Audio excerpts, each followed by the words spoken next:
Hello guys, welcome back to my channel.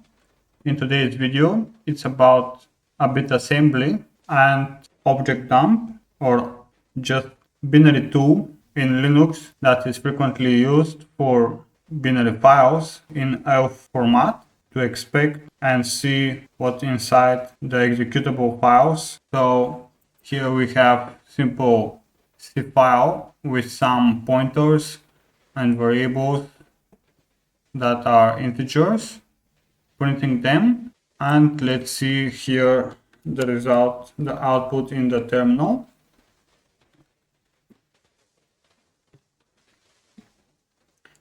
So some addresses and their value, and here we have some changes.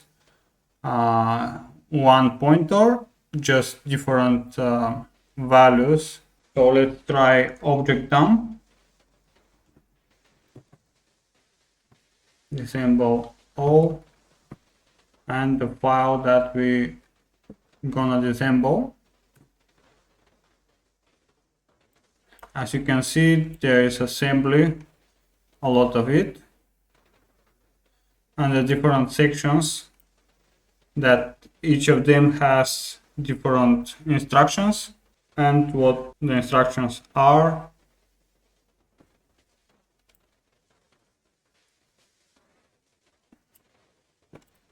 You could jump on specific section like this.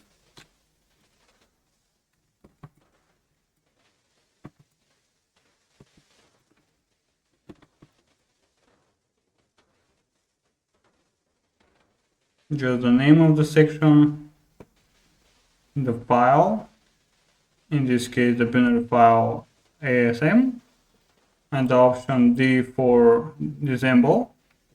And you can see the output and the instructions of assembly in the particular section, in this case command. That's all for this video. If you have some suggestions for another tools and binary tools for Linux that are frequently used and could improve inspections of the files, please let me know in the comments below. Until next time, bye bye.